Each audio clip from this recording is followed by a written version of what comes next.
हाय दोस्तों, कैसे हैं आप सब। और आज जो वीडियो लेकर आई हूँ आपके लिए, ये मेरा 1 नवंबर अपडेट है। और इस टाइम पे मेरे गार्डन में कौन से फूल खिले हैं या कौन कौन सी मैंने सैपलिंग्स लगा ली हैं, तो चलिए फिर एक छोटा सा राउंड आपको देती हूँ। तो सबसे पहले इस हैंगिंग बास्केट से स्टार्ट करते हैं। दोस्तों, आप पहचान रहे हैं कौन से फूल हैं। ये हैं फूशिया के। तो ये छोटी छोटी 2 कटिंग्स थी, वो मैंने लगाई थी।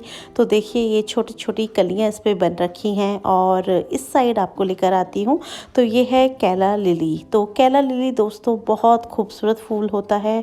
और इसके अगर आपको बल्ब्स लगाने हैं तो अब जनवरी आ रही है, जनवरी फरवरी में इसके बल्ब्स आप लगा लीजिए, आपको बहुत अच्छा रिजल्ट मिलेगा।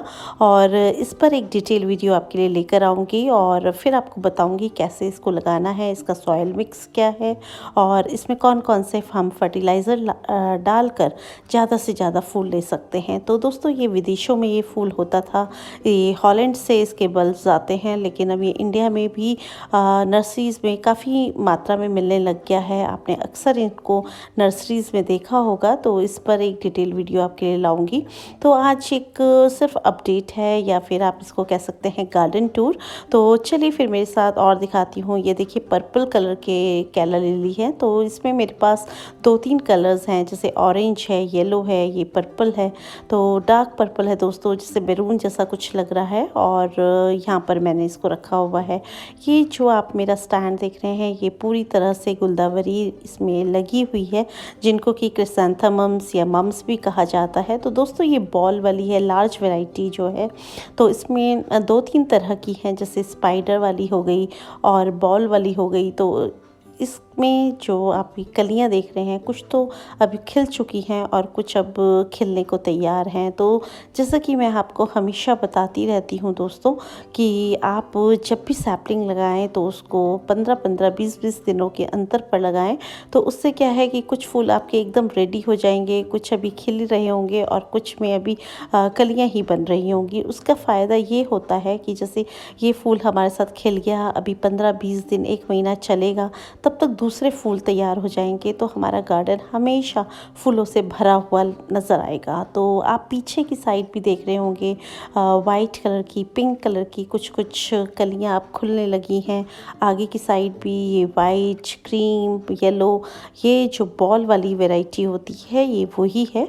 और अगर दोस्तों आप इसमें सिर्फ एक कली रखेंगे जैसे बीच की, तो काफ़ी बड़ा साइज़ फूल का आएगा, बिल्कुल बॉल की तरह। और पौधा जो है अपनी पूरी एनर्जी उस बॉल में बनाने में लगा देगा। लेकिन क्या है कि मैंने उनकी पेंचिंग नहीं करी और मुझे जो फूल हैं मतलब तोड़ना बिल्कुल अच्छा नहीं लगता, और कह लो कि जैसे बुके की तरह मुझे पसंद है। तो मैंने उनकी कलियों को रहने दिया और वो देखिए कितनी तरह से खिल रही हैं। तो जो सेंटर वाला पहला फ्लावर आता है, वो अक्सर एकदम बड़ा आता है और गठा हुआ आता है, बहुत ही खूबसूरत होता है।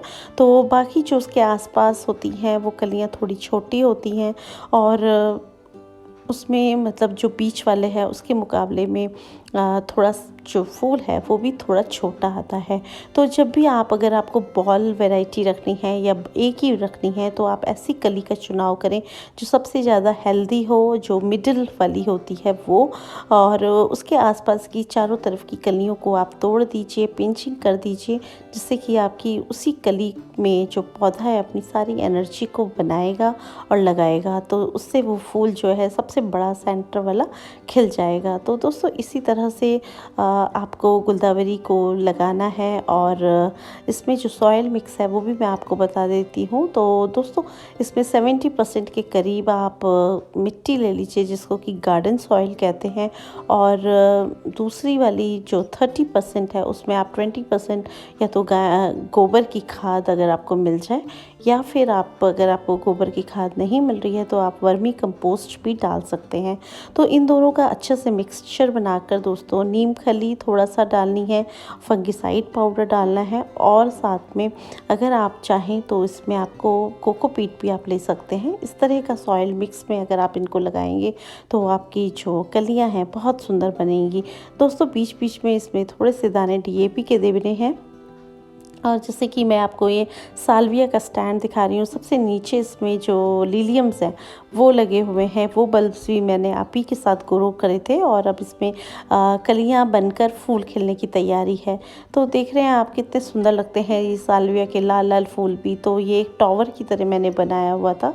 और इस साइड अगर मैं आपको लेकर आऊँ तो यहाँ है सारा बोगनवेलिया। तो बोगनवेलिया को दोस्तों पूरे दिन की सनलाइट चाहिए होती है। जितनी मैक्सिमम आप इसको सनलाइट देंगे, ये इसके जो फूल हैं उतने ही अच्छे खिलेंगे।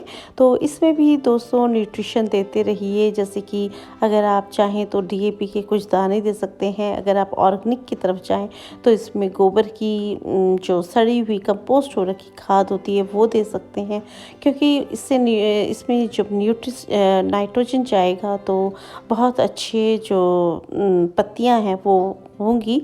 और छोटी छोटी आप ये देख रहे हैं पौध जो मैंने लगा रखी है, यहाँ पर है फ्लॉक्स और गज़ेनिया। तो दोस्तों गज़ेनिया के फूल भी फुल सनलाइट में खिलते हैं और यहाँ पर फुल सनलाइट पड़ती है, इसलिए मैंने उनको लगा रखा है। और ये लिलियम्स है सबसे नीचे, और ऊपर की साइड जो है ये रेड कलर के साल्विया के प्लांट्स हैं।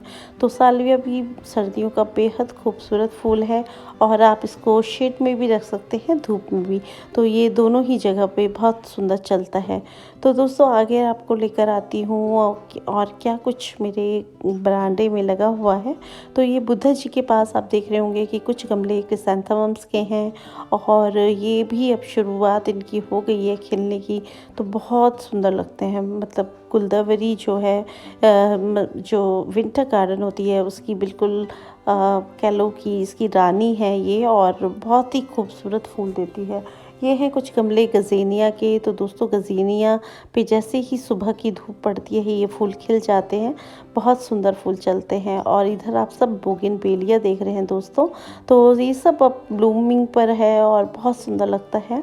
और आगे आपको लेकर चलती हूँ और क्या कुछ मेरे गार्डन में खिला हुआ है इस वक्त। तो जो मेरा बैकयार्ड है वो आपको दिखाती हूँ और साथ में आपको ये अपने पाम्स भी दिखाती चलती हूँ कि कौन कौन से पाम्स मैंने लगा रखे हैं।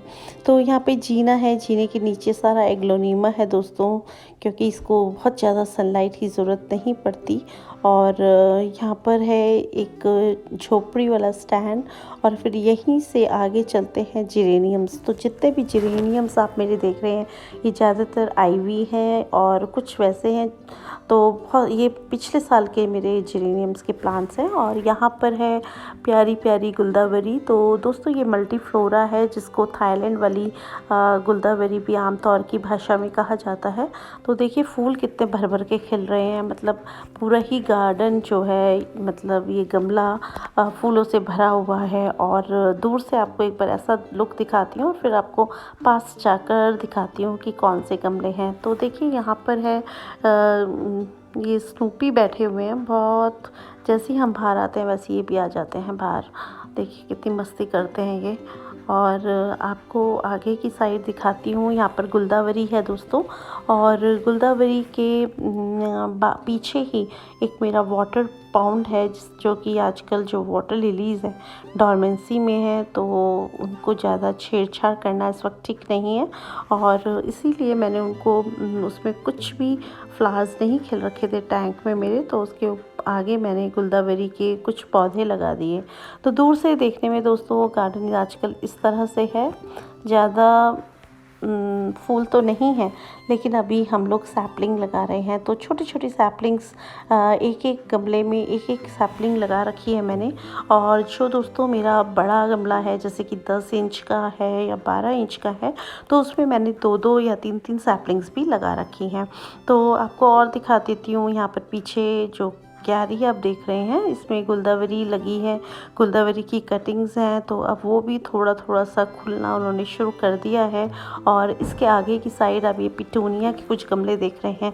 तो दोस्तों जो पीछे वाली लाइन है उसमें पिटूनिया का जो साइज़ है बहुत छोटा है, क्योंकि वो मैंने अभी 1 हफ्ता ही हुआ लगाए हुए। और जो उसके आगे की साइड आप पिटूनिया खिली हुई देख रहे हैं ये पहले की है। तो इसी तरह से दोस्तों मैं आपको जैसे बताती चलती हूँ कि आप 15-15 20-20 दिनों के अंतराल पर सैपलिंग्स को लगाइए। देखिए पीछे वाली छोटी है और आगे में फ्लावरिंग हो रखी है। तो इसी तरह से दोस्तों ये जो सैपलिंग होती है ये लगानी चाहिए, जिससे कि सारी एकदम से मत लगाकर थोड़े थोड़े दिनों में लगाइए, जिससे कि आगे पीछे फूल खिलते रहें और हमारा गार्डन जो है हमेशा कलरफुल रहे। तो आगे की साइड जो आप ये लाइन देख रहे हैं इसमें पेंसी की सैपलिंग्स है और छोटी छोटी सैपलिंग्स लगाती हूँ दोस्तों मैं, जिससे कि वो भर कर खिले और अपनी पूरी ग्रोथ हमारे ही गार्डन में ले सकें हम। तो दोस्तों जैसे खिले खिलाए जो फूल होते हैं वो जब हम लगा देते हैं तो उनका जो लाइफ सर्कल है वो ज़्यादा दिन हमारे गार्डन में नहीं चलता है, क्योंकि वो पहले से ही पाले पोसे होते हैं। तो जो बात होती है अपनी छोटी छोटी सैपलिंग्स लगाने की, उसको ट्रेंड करने की, उसमें हमने कौन सी खाद डाल के उनको बड़ा किया है, तो उससे वो हमारे गार्डन में बहुत लंबे समय तक चलती भी है और उसकी जो ब्यूटी है वो भी देखते ही बनती है। तो यहाँ पर आप सारे ही मेरे जो गमले हैं इनमें पिटूनिया लगी है दोस्तों, और वो अब शुरू कर दिया उन्होंने खिलना। तो बस पीछे तक इसी तरह 3-4 लाइन्स मैंने बनाई हैं। और आजकल तो आपको मालूम ही है विंटर गार्डन में कितने सारे गमले हो जाते हैं, तो हमें समझ ही नहीं आता कि हम कौन कौन से फूल लगाएं, कौन से छोड़ें, क्योंकि दिल तो ये करता है कि सारे ही फ्लावर्स अपने गार्डन में हम ले आएँ। तो ये है एक बुद्धा जी का कॉर्नर, और दोस्तों इसमें लगी है ये साल्विया के फ्लावर्स। तो देखिए कितने सारे साल्विया लगे हैं और कितने खूबसूरत लग रहे हैं। तो इसी तरह से जब हम किसी भी फ्लावर को एक साथ लगाते हैं तो जो उसकी यूनिटी है उससे वो बहुत खूबसूरत लगता है, फूल और फूलों का जो एक कॉर्नर होता है वो। तो दोस्तों इसी तरह से जहाँ ये पीछे वाली आप क्यारी देख रहे हैं इसमें मैंने गेंदा लगाया हुआ था, जो कि अब निकाल कर मैंने छोटी छोटी सैपलिंग्स लगा दी हैं। तो छोटी सैपलिंग्स दोस्तों डेंथस की है, स्टॉक की है, फ्लॉक्स की है। तो इस तरह से ये जो पीछे वाली आप क्यारी देख रहे हैं इसमें पूरा ही पौध लगी है, यानी छोटी छोटी सैपलिंग्स लगी हैं। तो दोस्तों बस इसी तरह से गार्डनिंग करते रहिए और नए नए प्लांट्स लाते रहिए, लगाते रहिए। तो आज तो किसी खास टॉपिक पर मेरा कोई टॉपिक नहीं था मेरी वीडियो का, लेकिन बस आपको दिखाना था कि नवंबर में क्या कुछ मेरे गार्डन में लगाया है। और ये जितने भी आप गमले देख रहे हैं ये सब दोस्तों मैंने छोटी छोटी सैपलिंग्स लगाई हुई हैं, जैसे कि आप पीछे डेंथस देख रहे हैं। आगे की साइड जाफरी है, जाफरी में दोस्तों गेंदी जो होती है छोटी वाली वो है, ये इसको जाफरी कहते हैं। और गमलों में मैंने ज़्यादातर सब में पौध लगाई है। तो ये जाफरी के आगे एस्ट्रोमेरिया के गमले हैं और उसके आगे कलांचू है। तो दोस्तों बस इसी तरह से छोटी मोटी पौध लगाते रहिए, जिससे कि वो जब खिले तो आपका गार्डन जो है बहुत प्यारा हो जाए। तो दोस्तों बस इसी के साथ वीडियो की जो है मेरी उसको बंद करती हूँ, और आपसे एक बार फिर हैप्पी गार्डनिंग। और अगर आपने मेरे चैनल को सब्सक्राइब नहीं किया है तो प्लीज़ कर लीजिए और एक लाइक का बटन भी दबा दीजिए। ओके माय फ्रेंड्स, फिर मिलती हूँ किसी नए वीडियो में किसी नए टॉपिक के साथ। तब तक के लिए हैप्पी गार्डनिंग।